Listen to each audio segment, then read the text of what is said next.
everyone, and welcome to the Nerd Glasses podcast for the second week in a row, streaming from our home studios. I'm Boater, I'm Dave Man.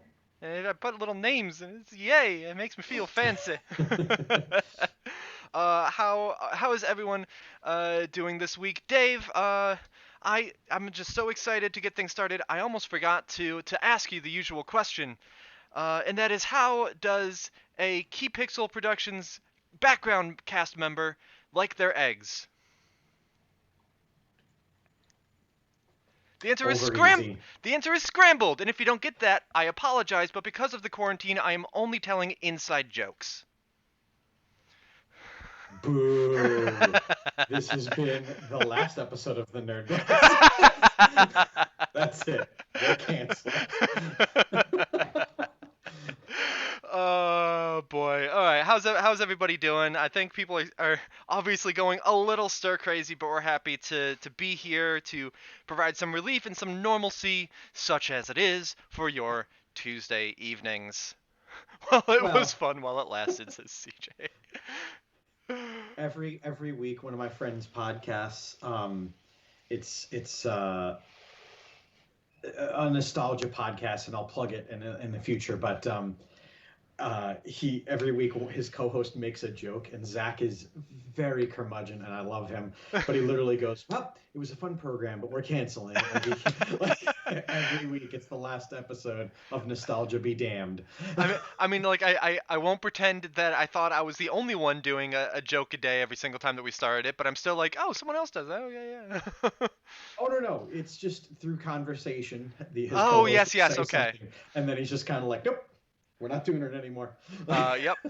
Steph has definitely pulled that a few times on me when we've done Let's Plays together, and by that I mean like Diablo. So like I'll say something and then she like takes off her headset and walks off camera.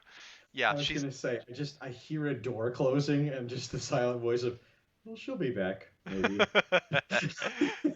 no, she could. There was once in Diablo 2 where she straight up committed to it. Like she just, well,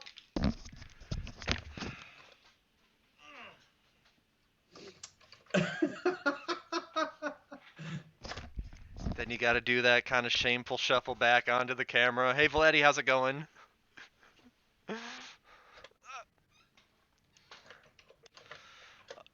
Hold on, I didn't. Okay, good. I didn't mute this. um, yeah, it's interesting because when I do Let's Plays, it's always more interesting to me when there is someone else that you can like bounce that off of. And I mean, Dave, obviously you know that we did Recore, and somehow we survived that. And we've started doing Prey, and it's somehow we need to figure out recording more of the newer one of that, but it's like, eh. But it's still a game that it's like, no, 100% I'll wait until we can do that again because it makes for a really fun, not just like entertaining to watch, but it's fun to play a game when someone else is in the room, and to when there's a camera on you, you're like forced to talk about it and make fun of it, and it's just so much fun. Like if one person's playing a game, like let's say if I was playing a game and you were in the room and there wasn't a camera on, you'd just be like, oh yeah, whatever, like might be half on your phone, half paying attention or whatever. I know I would. um, but when it's like, hey, there's a camera here and we gotta, we're obliged to be present, then no, it's a lot of fun. Hello, more like rigor mortis. I think the lightsaber is actually centered this way. Oh, it's not. I set up the lightsaber. It's actually still slightly off center, so I'm gonna fix that right now. Very slightly shifts over. Cool. Now it's fixed. Um, oh no, your lightsaber's still at the store. Oh, sad. It's safe. That's fair. Along with 90% of my pops, my world heavyweight title belt, and seemingly most of my streaming talent. So, Ooh, um, I mean, like my props are over there, like that we had for the setup, and my copy of Mad Max is still there. Yikes! I need to so get that back. in chat, I dropped a link to something. It's a story that has absolutely no segue and zero ties to anything we have ever said on this program. But by God, it's a mascot to somebody that scared me as a child. Should Sega. I open it? I'm capable of opening this on our screen here. I mean, it would cover your face. If if you want to, it's not going to have context, but I'm okay with that. Okay, you know what? Let's really plunge those numbers. Yeah, okay. So hold on. We'll do just right there. Please nobody pay attention to what's going on in my recommendeds. タピオカの次に何が入るか知ってる？ Gross. チーズティー、バナナジュース。正解はセガだよ。え？セガだよ。ラグビーの次に流行るのってさ、セガだよ。5G の次ってさ、セガだよ。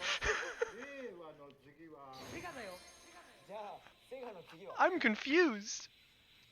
As you should be, these are amazing.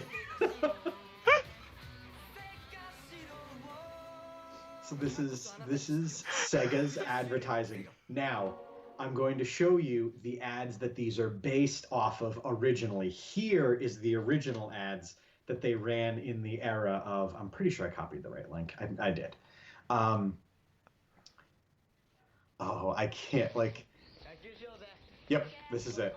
Oh, these two ads tie together. I know.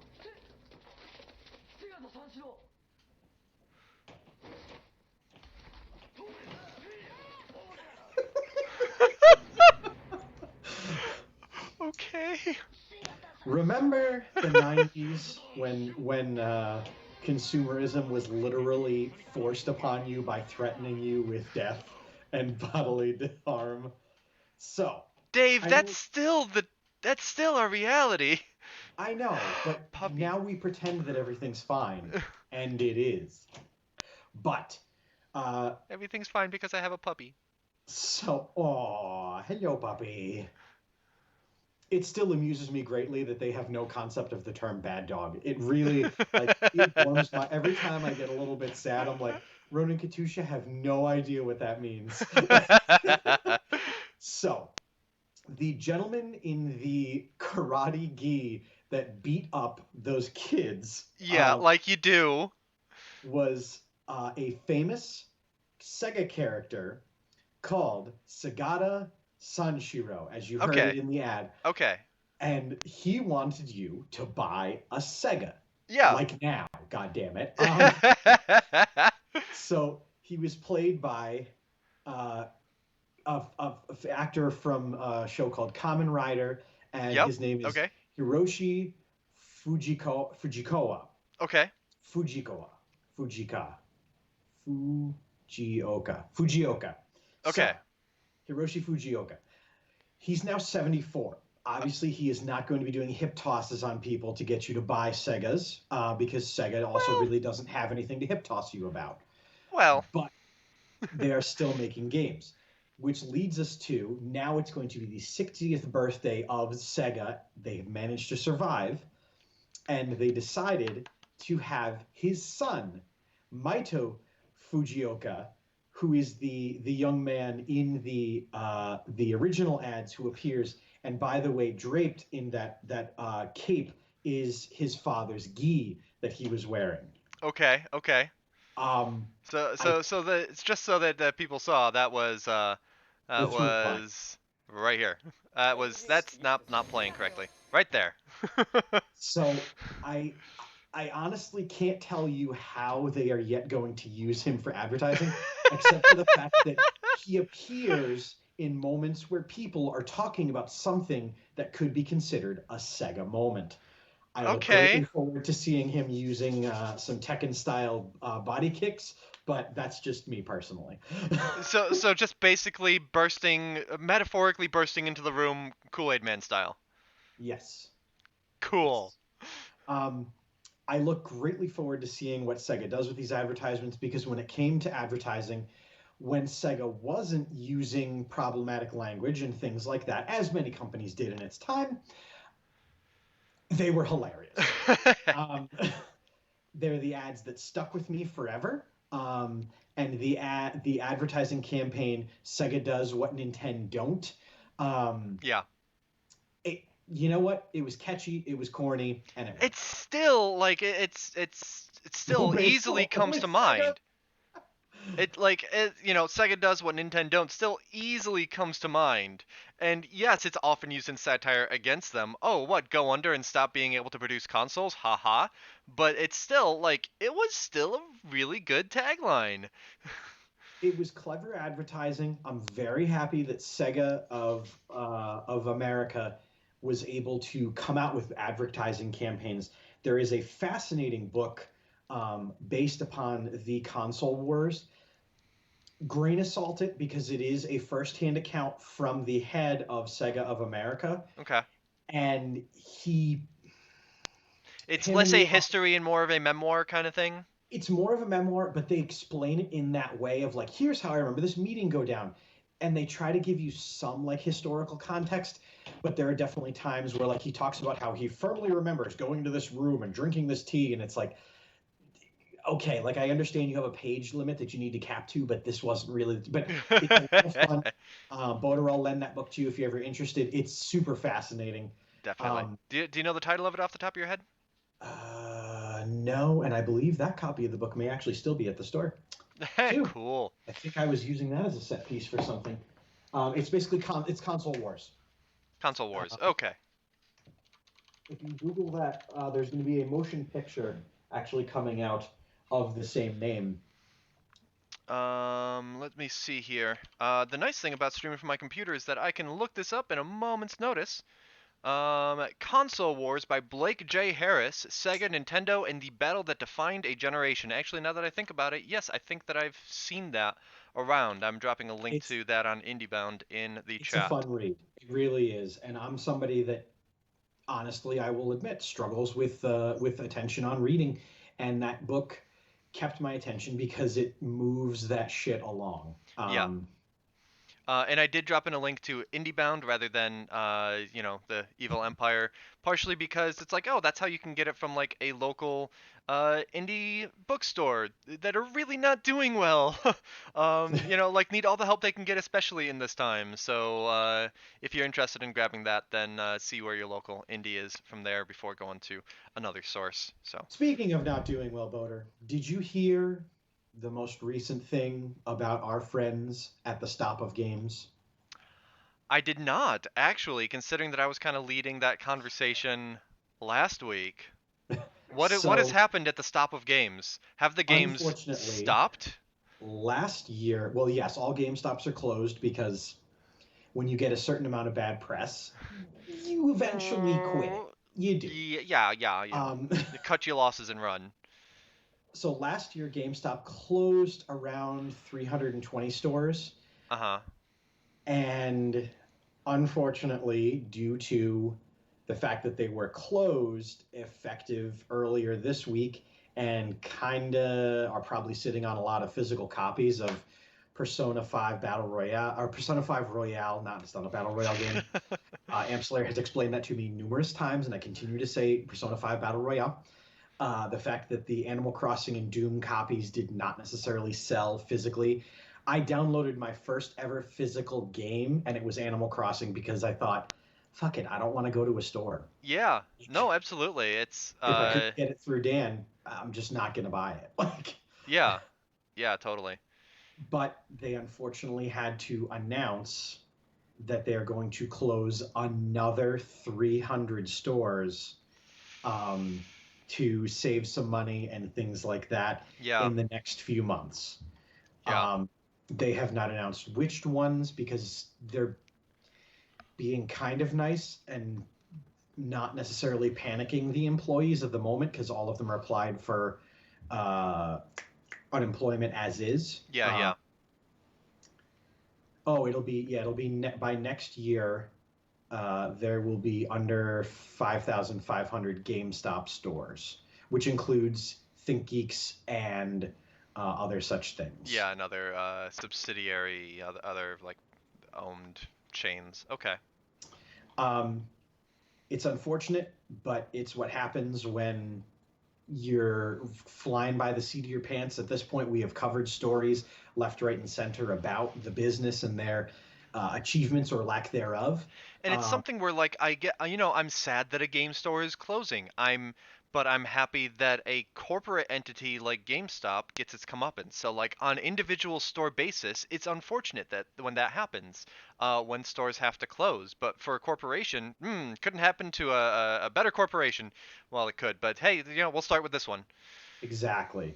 It is. I am very sad knowing that if you go in every single major town up on this highway, each town has at least one GameStop, which means that there are some people that you and I at least know have casually run into, things like that are going to be looking for jobs and not finding something in the same work Yeah, because there's not dedicated stores to just video game retail anymore. yeah, not It's definitely not as like a nationwide chain. There's always going to be like local hobby shops.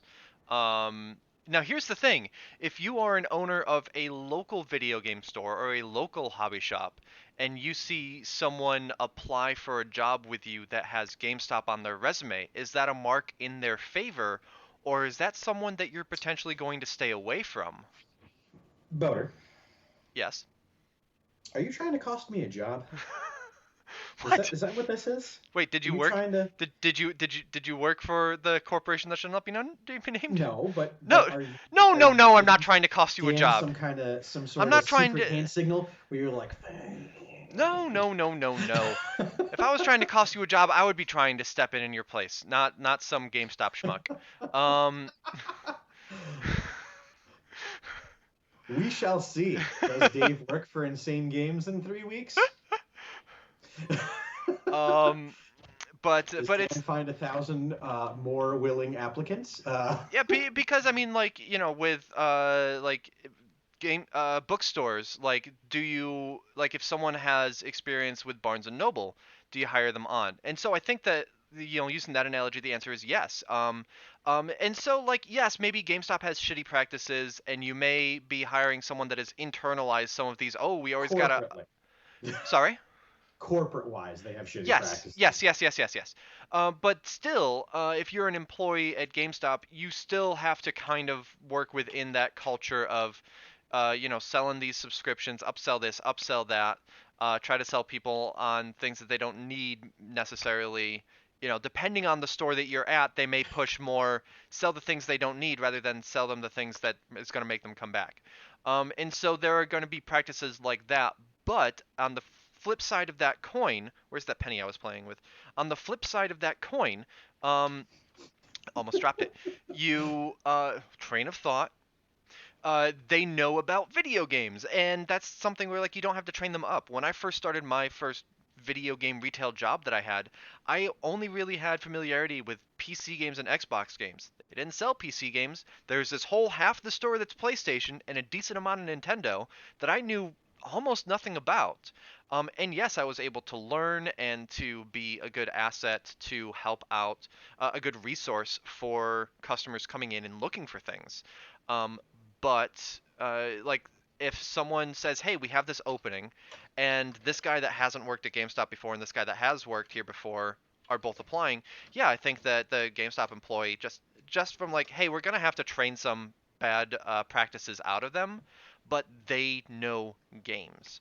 And so to kind of wrap that back in, um, that Anti-Class Prime, interesting point. I'll hit that in just a second. To wrap that back in, these employees that are out of a job are able to turn to local stores, which again I think are doing quite well, and try applying there, and they may be able to uh, pop in there. Now, Anti-Class Prime says, "I never met a GameStop employee that knew their shit. That's why I'm not going there anymore." Um, and certainly, like GameStop more than a local game store is just like you come in, you buy your stuff, you leave.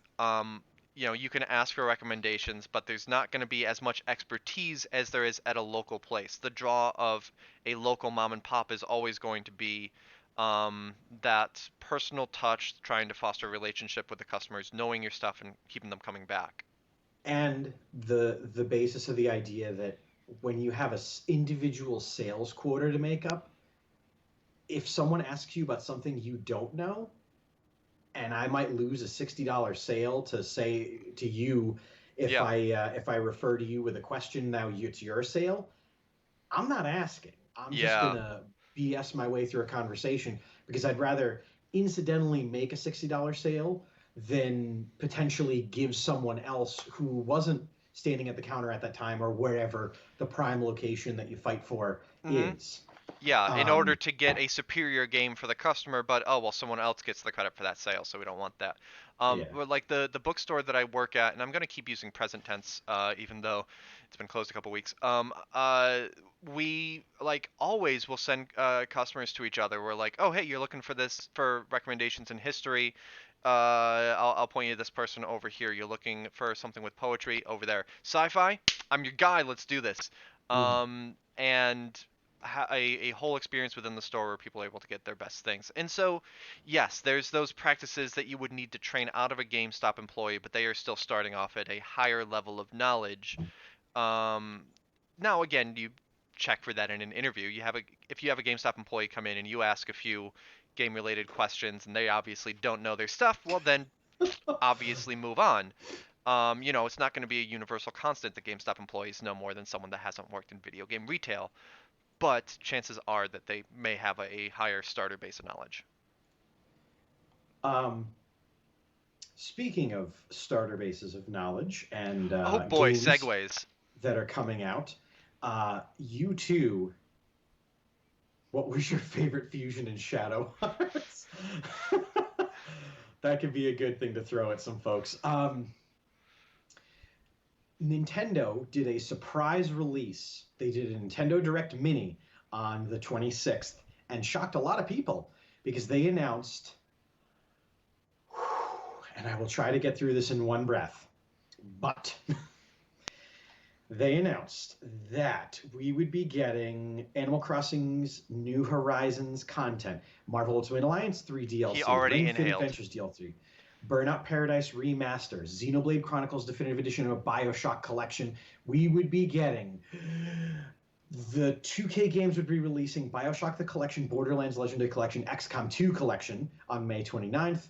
And they would be announcing that we would be getting a game called Good Job, a game that we should definitely play on a stream, Super Smash Bros. Ultimate DLC, and they announced a ton of indie release games or smaller games that are coming out in a little bit. Of course, you want to jump on my lap right now. I Bravely assume Default he's talking 2 to the cat. from Square Enix, Star Wars Jedi Knight, Jedi Academy, Capcom's deep sea exploration game, Shinsekai Into the Depths, which, by the way, shout out to Vladdy93 for purchasing me that game so that I can play it on the stream. Check out for the weekend Wednesday. Panzer Dragoons getting a remake and timed exclusives for the Switch. They also announced that they're going to be getting a Clubhouse Games 51 Worldwide Classics, which includes games like Mancala, Slot Cars, Texas Hold'em, yada, yada, yada, as well as Star Wars Episode 1 Racer. That's the Those one that games excited me. will be coming to Switch. Savannah, do you really want to come up right now?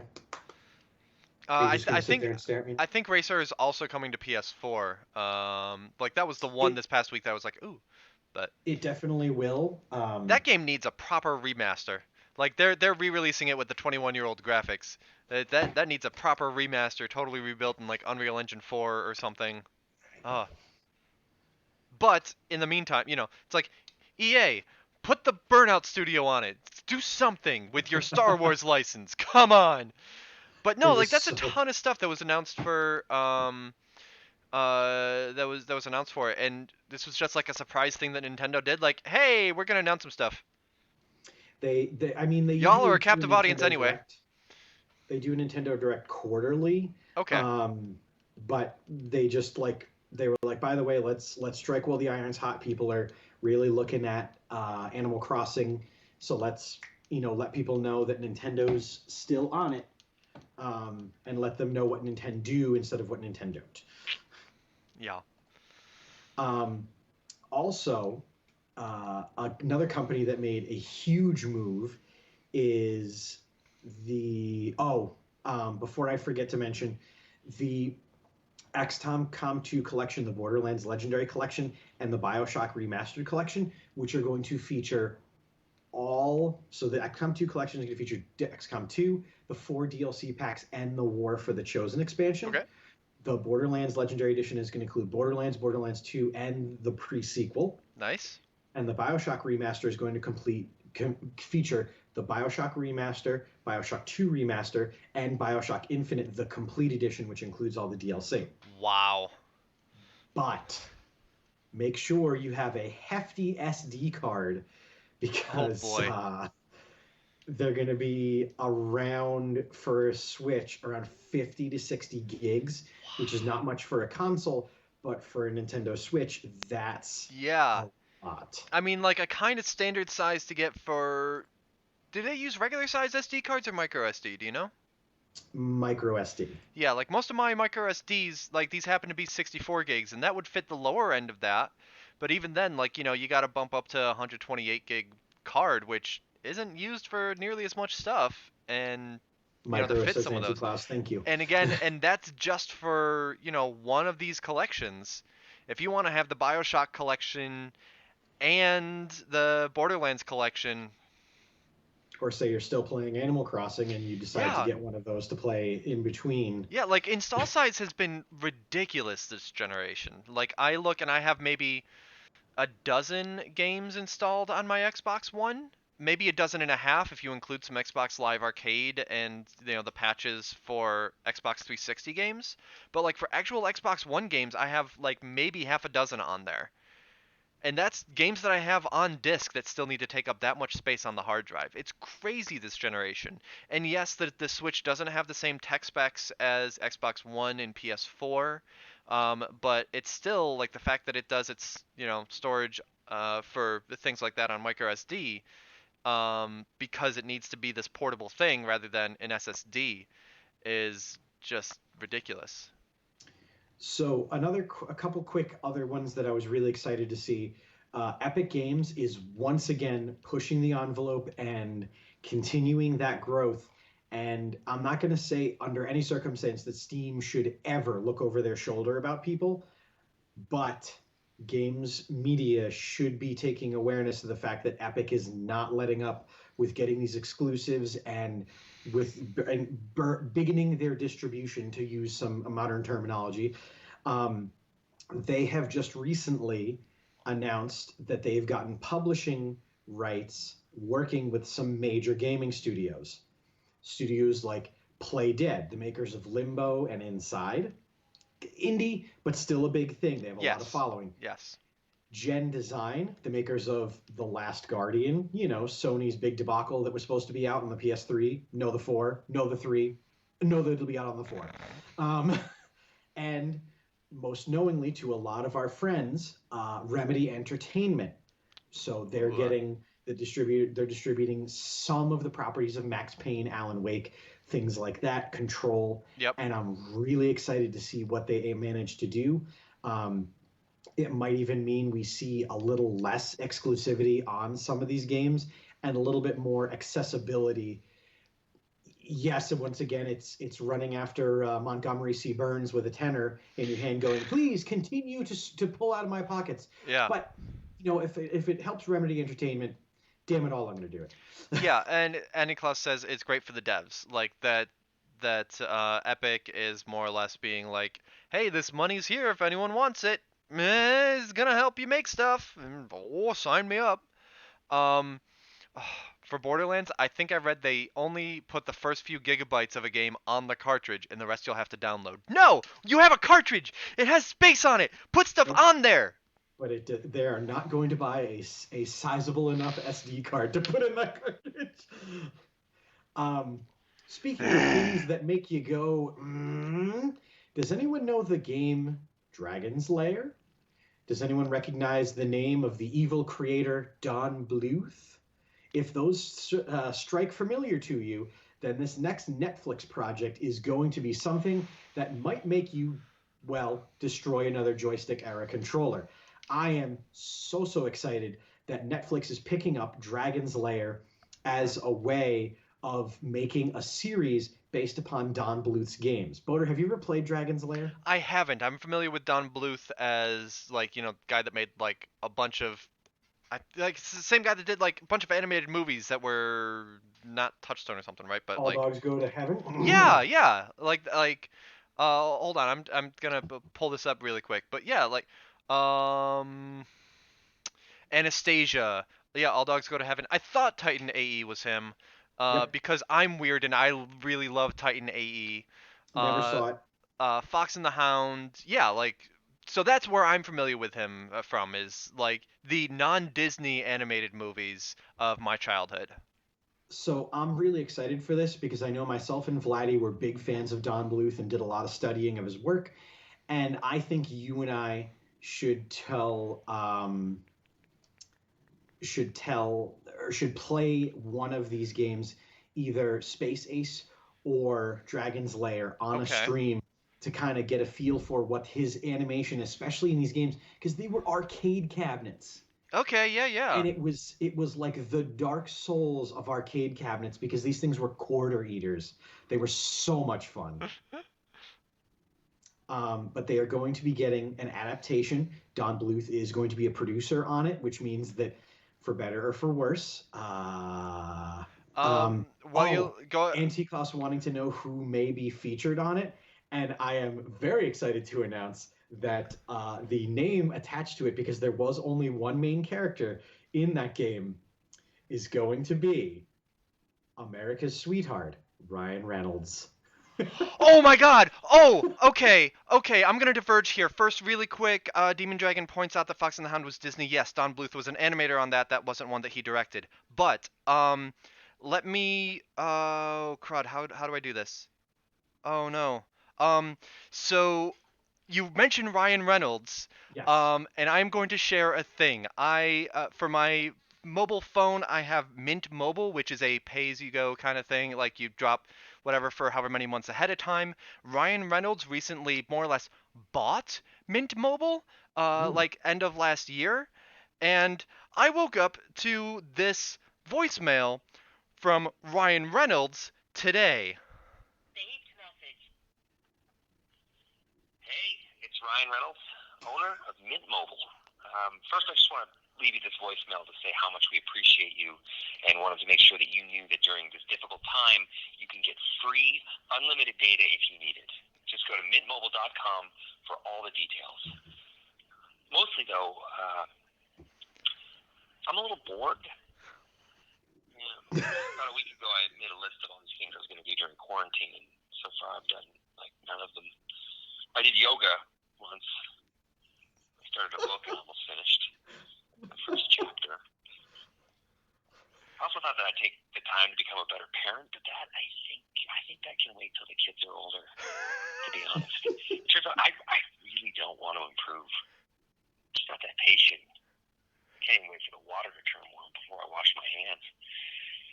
But mostly I've just been internally struggling with those realizations. My God, this has actually made me feel a lot better. It just felt good to get it off my chest.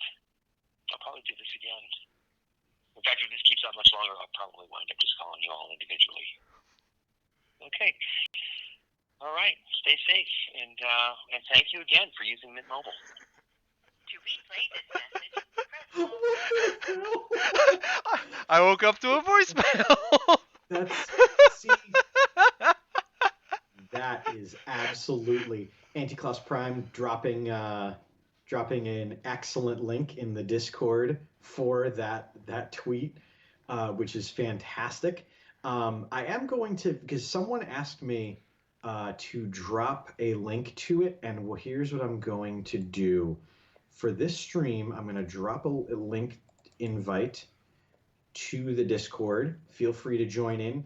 Every week we post a question, a discussion piece in there, and I think this will be the segue where we get to what we're talking about this week.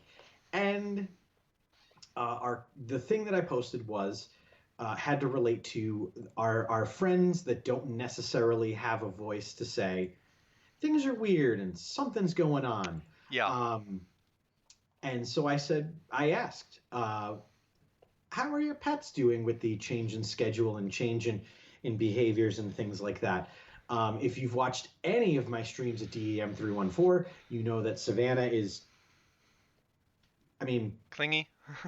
she's here, and she knows that I certainly am absolutely not going to move her. So she comes and goes.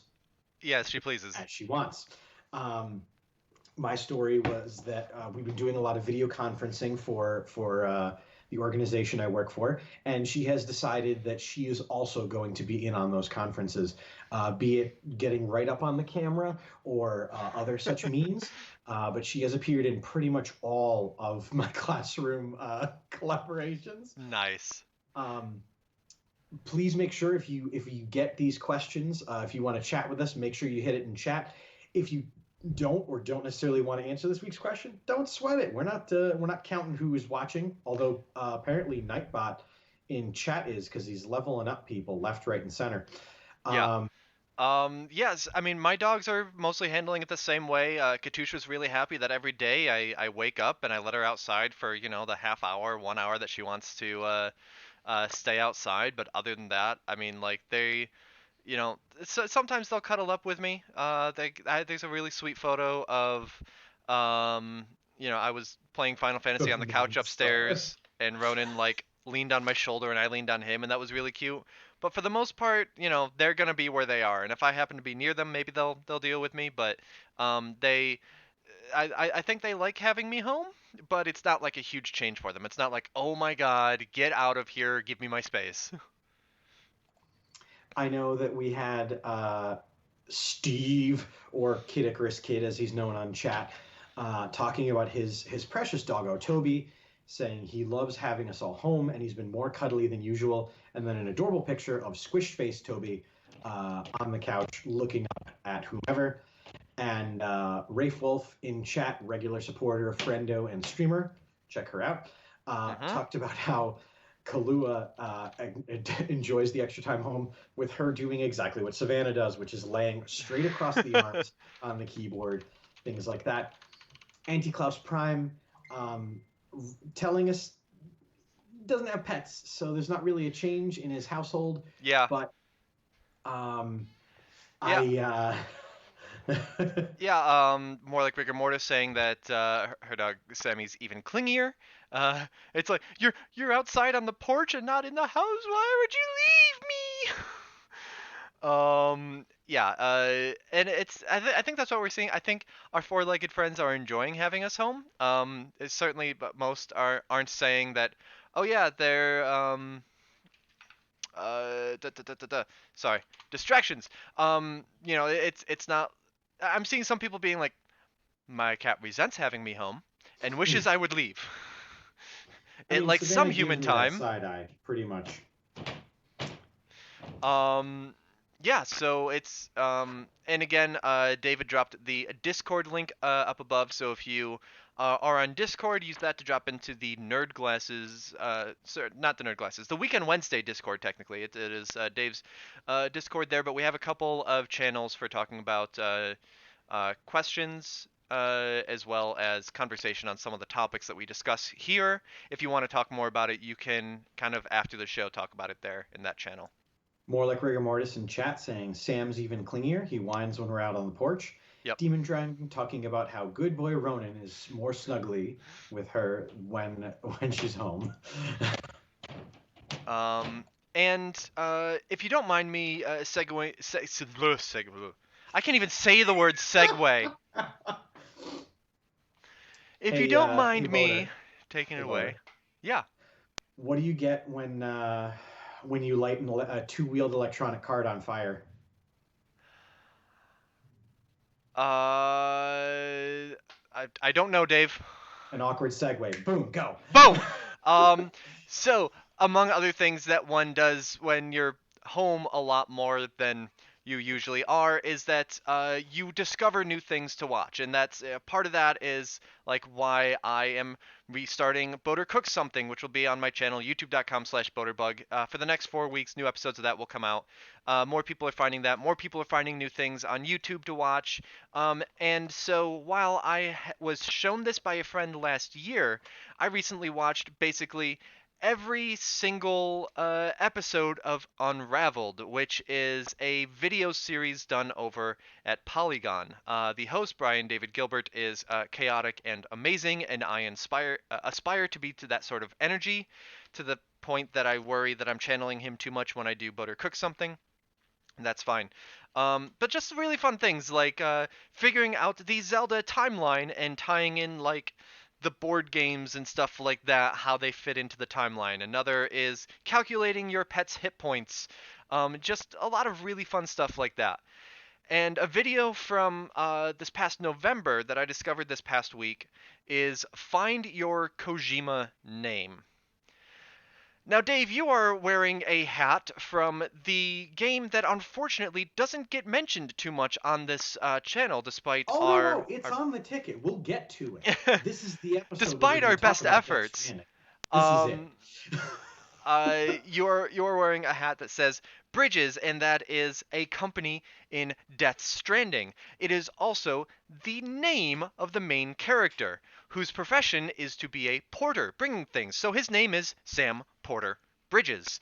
That is not the weirdest name in Death Stranding. There is Die Hardman. There is Hartman, whose heart stops every like 20 minutes or something. There's a lot of weird names in that, and it is not the only Kojima game that has weird names. And so I'm going to drop a link into the chat, and this is straight up. Uh, let's see. This is how to find your Kojima name, because yes, there's names like Solid Snake. There's names like I honestly like I could scrub through this and just find like so many odd names.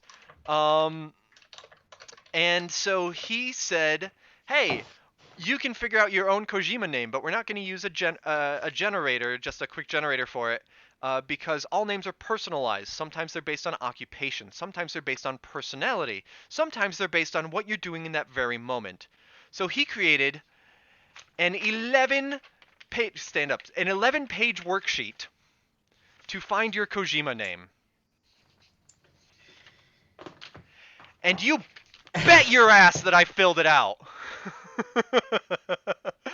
And the voter somehow got me to fill that out.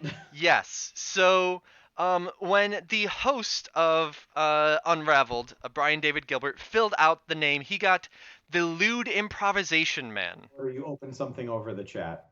Oh, shoot. Sorry. So I didn't. It was just on your screen. But um,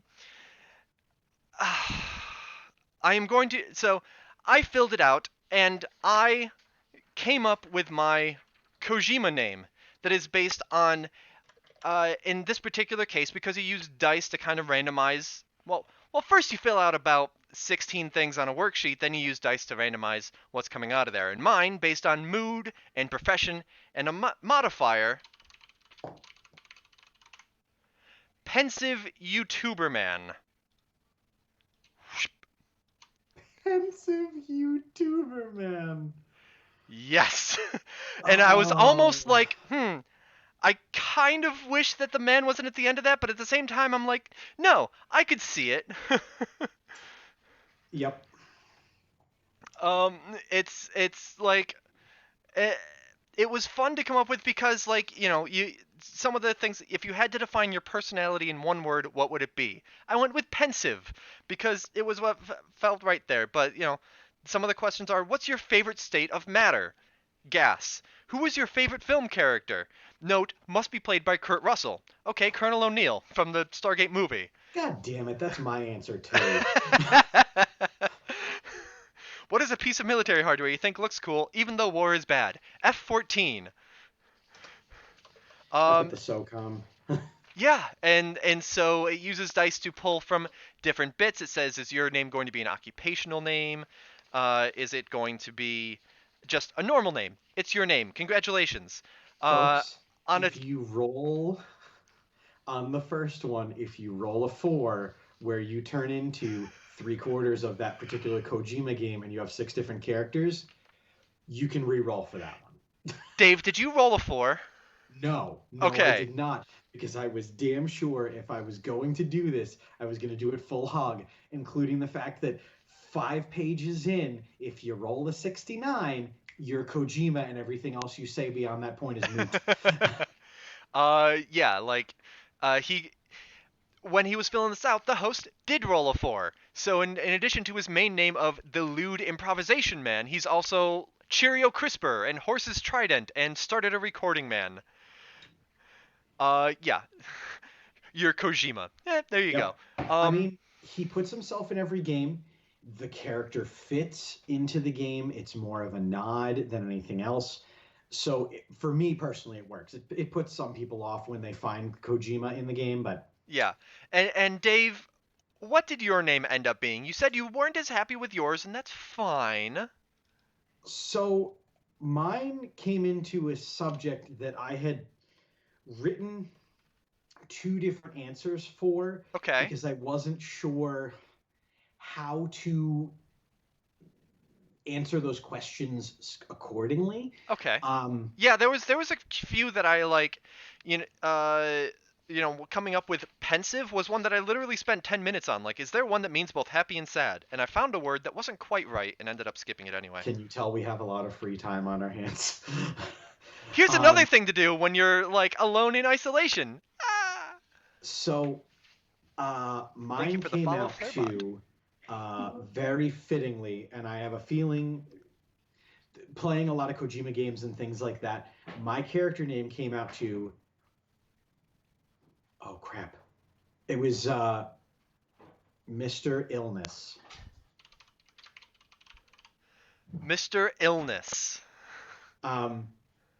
I shortened it because originally it was either going to be the things. It was the what's your most irrational fear and what's your tangible fear. Yeah. There was what's your intangible fear, what's your tangible fear. Yeah, exactly. That doesn't seem right, says CJ.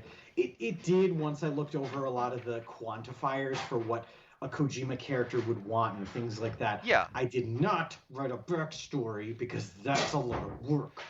What is your greatest intangible fear? I said blindness. My greatest tangible fear, I said needles.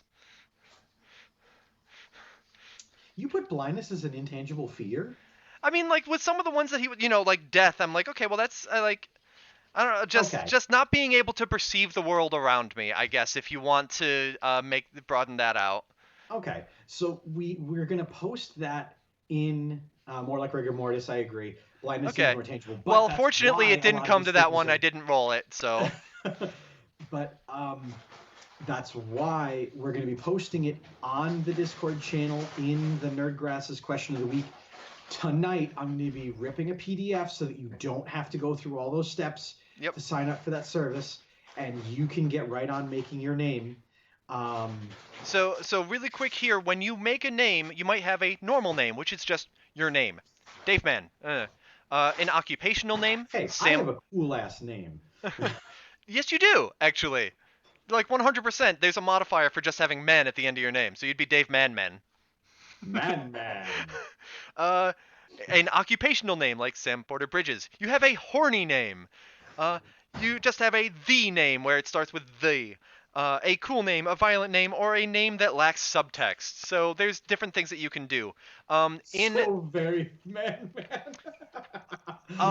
And so again, we are going to include the PDF on the Nerd Glasses Topics channel of the Weekend Wednesday Discord, which Dave linked up above. You can also message me on, tweet me at Twitter, twitter.com/boaterbug. I am happy to get it to you then. And while it takes some time to fill out this 11-page worksheet, your reward for having done so is to get me your name. Again, the best way to do so is at twitter.com/boaterbug. Tweet me your Kojima name, and I will write some sort of fan fiction, including every single name that people send me. Get me your stuff by Saturday. I will write a story and read it here on the Nerd Glasses podcast next week. I know. We gave you homework. You know what's not homework? It's optional homework. It's bonus points homework, and your reward for getting bonus points is hearing your ridiculous-ass name said aloud by me in probably some awful context with everybody else's. Boater, you know what's not homework? What's not homework, Dave? Accidentally releasing information about a game that you're going to release a day early, and My God, if Modern Warfare 2 Remaster did not have that exact issue. They seemingly sent out PR notices a day early or things like that. I saw something about this. And so people were like, the Modern Warfare 2 Remaster is coming out sometime. It's a thing. Yeah. As of 1:05 p.m. Eastern Standard Time, Modern Warfare 2 Remasters is real and out right now, but only on what console is it out on, Savannah? Oh yeah, that's right, a PlayStation 4. It will not arrive on PC or Xbox One for another month. The remaster includes only the game's single-player campaign. So do not worry, folks. If you have a copy of Modern Warfare, you're not going to have to flock once again to a new game to play it. It's just the story, which is a lot of fun. Boder, I know you don't have a lot about Modern Warfare and things like that, so I am going to roll into. Remember last week we were talking about Well, no, digitally. that's fine. Before you do that, it's just Yes. like who plays Call of Duty for the single player campaign anymore? Like I'm a single player person, but who like that seems a little odd to me. But okay, that's fine. ND Klaus Prime saying companies mess up a lot lately. You could be Bethesda and release your new blockbuster game that uses Denuvo with the extra EXE without the copy protection. And I just feel like it's frankly it's everybody adjusting to working from home, and it's like, all right, I gotta open up the Dropbox and I'm gonna click this thing right here. What do you mean that sent it to our press mailing list? Whoopsie. Joe Oldman figuring out how to work from home. I am very excited. I know last week we talked about different sporting events that are unfortunately canceled because sporting events are a lot of escapism and it helps a lot of folks. And it's honestly something to have on in the background on a Sunday evening when it's 4 o'clock and you kind of tapped out for the rest of the day. And it's going to be really cool that NBA players will be having an official NBA 2K tournament featuring many NBA stars who have shown interest in the game. So it's not just guys that are going to get on there and go, oh, I haven't played this game ever. Like, yeah. No, that's awesome. And they're going to be having matchups seemingly based upon skill, but entirely honestly, it's all live NBA players. So they pick the top 16 that are willing to play, and they put them against each other. The matchups include superstars such as Kevin Durant, Trae Young, Hassan Whiteside, Donovan Mitchell, Devin Booker, Andre Drummond, Zach LaVine, and then all the way down to like Pat Beverly, Harrison Barnes, Derek Jones Jr., and they're going to be having them square off one-on-one. And I'm super excited to see this because it's going to be amazing.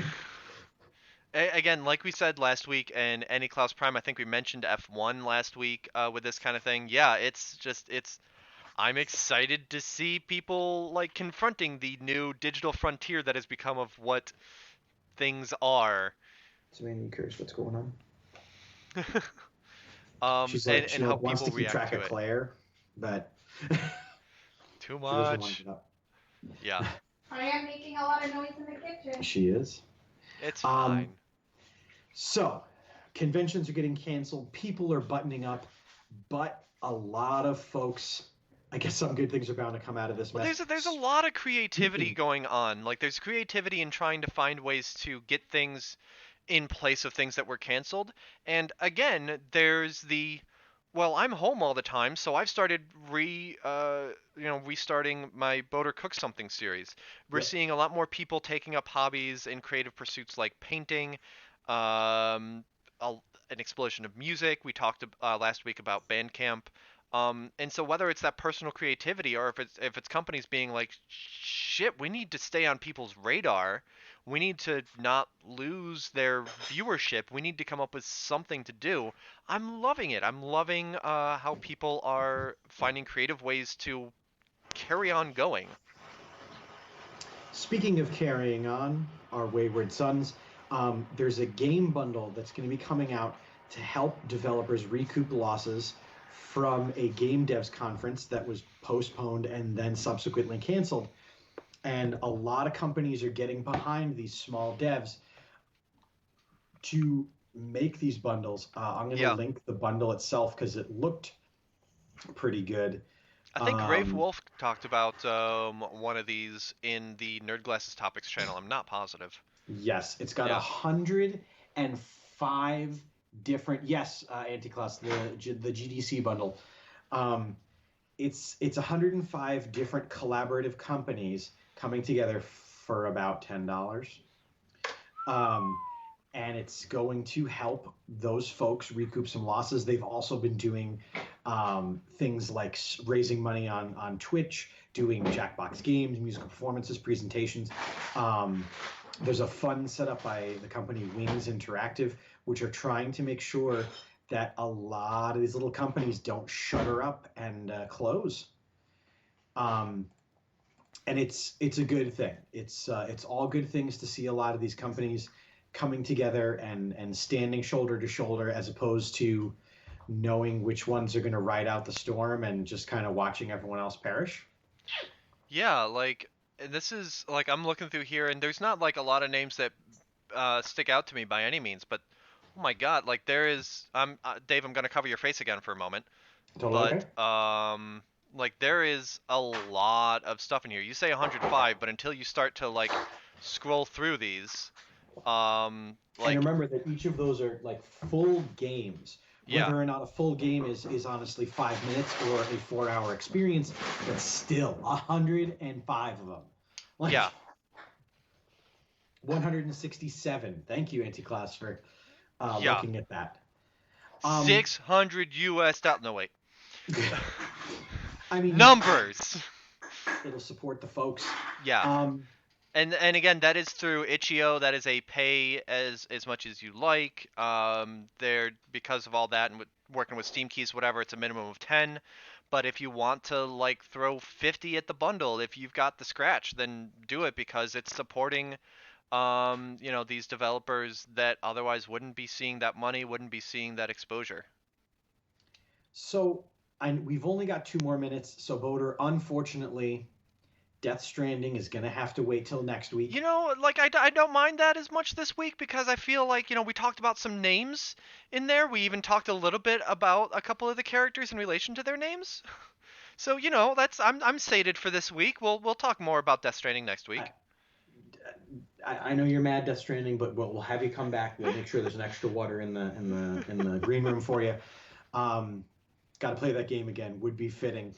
It's kind of the reason I stopped playing it, because if everyone remembers, I was on like a real like streak of like playing that, and it's kind of hard to not, Yeah.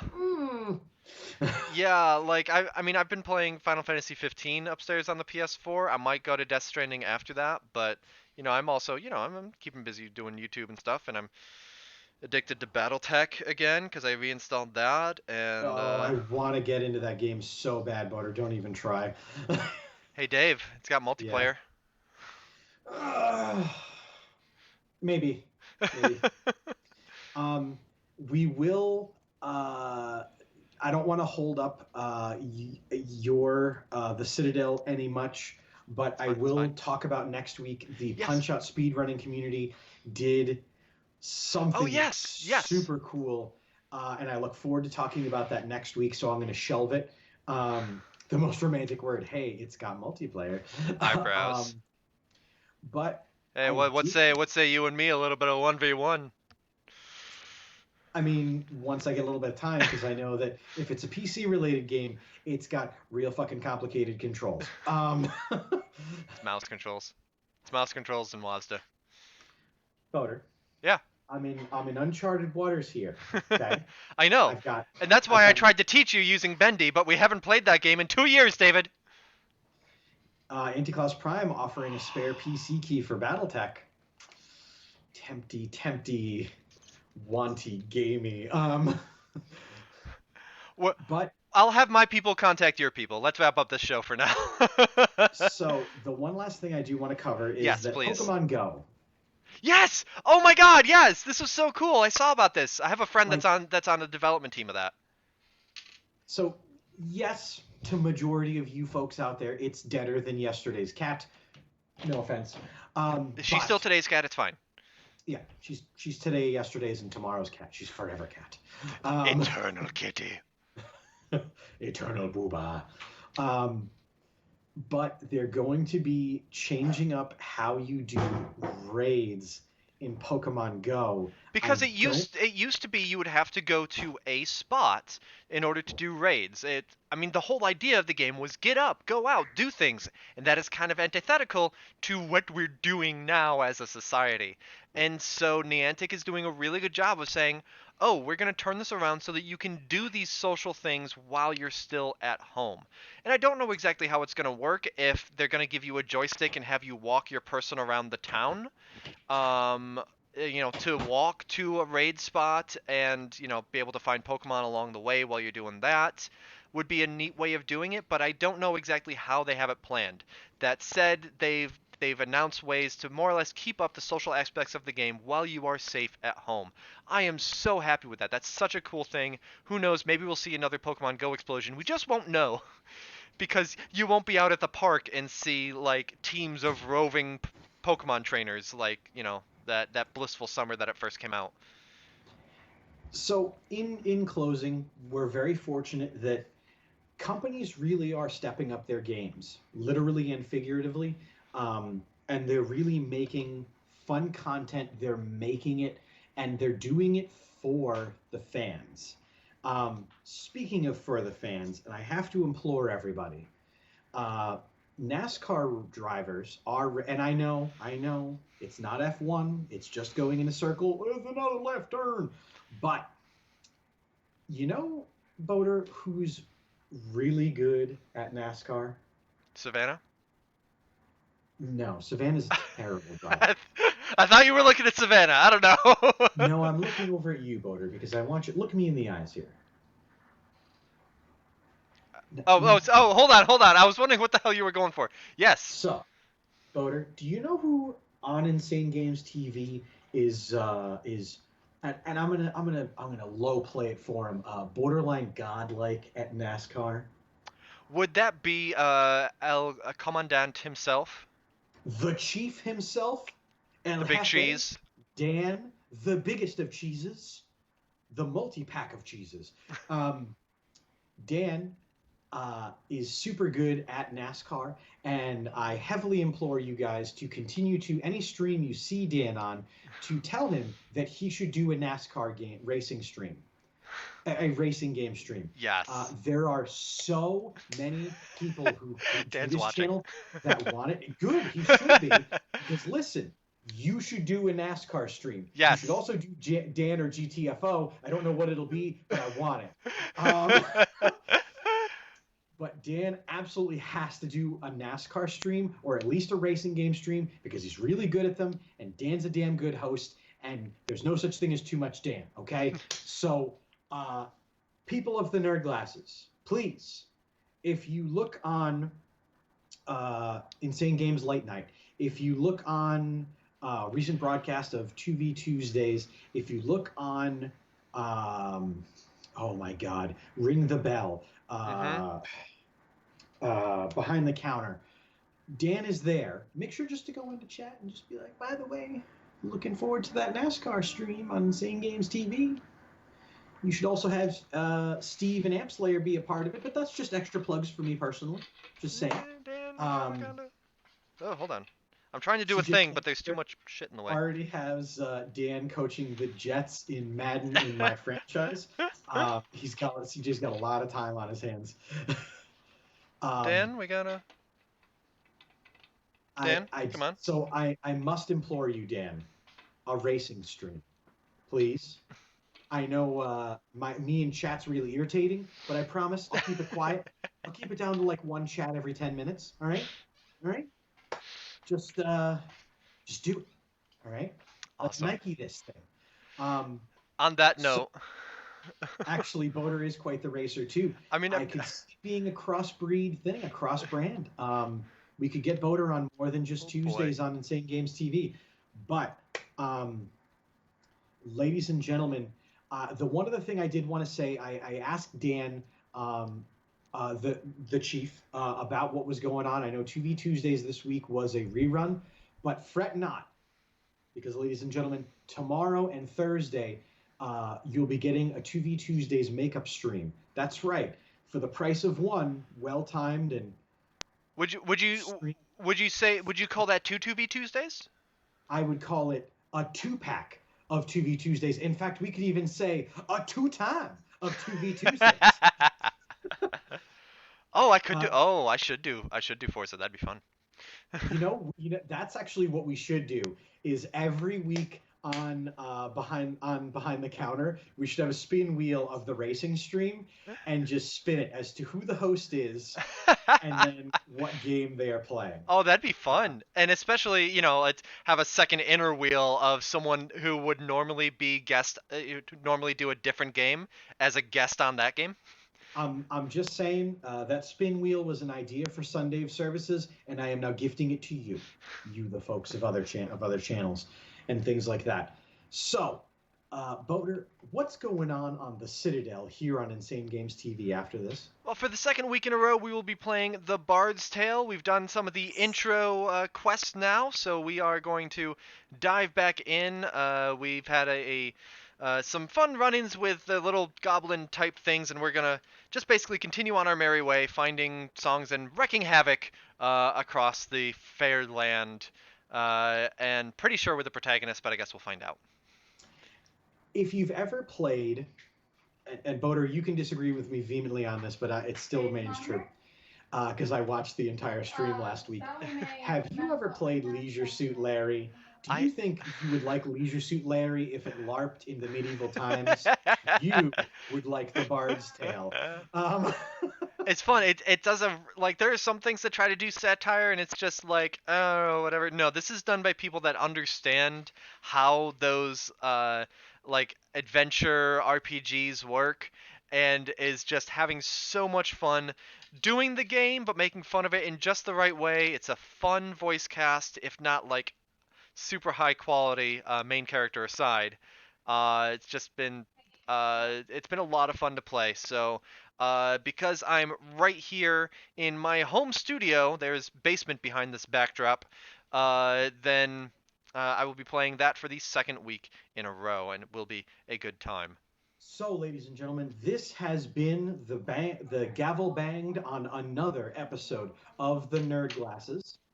But make sure you hit that heart in the corner there. It's the like button. It lets our big cheeses know that they should continue letting us do this program. Please, please Please, let us. please. But I also dropped some links. If you enjoyed myself or my co-host here, Boater, you can reach him at youtube.com/boaterbug, and you can see me at twitch.tv/DAM314. Give those a check out. If you like the stuff, give it a follow, a subscription, what have Yep. you. As I said, I've Um, got Boater Cook Something returning after more than 4 years, coming out tomorrow morning at 11 a.m. Eastern. And I've already edited next week's, and it's going to be like one of the most fun ones I've ever done. So check out that. And also stay tuned right here after this show. The stream's going to go on offline for just a moment. Hopefully, for some reason last week it took a while to come back, but it's hopefully going to go offline for just a worth the wait. moment, and then it will be back with a 10-minute countdown until the start of the Citadel. Yes, hopefully Boater Cook Something will make you hungry. So anyway, we're going to wrap it. So thank you, everybody. And yeah, Racing streams. woo, racing streams. We'll see you on Nerd Glasses next week. I'll see you on Citadel in just a few minutes. Stay tuned right here. See you guys!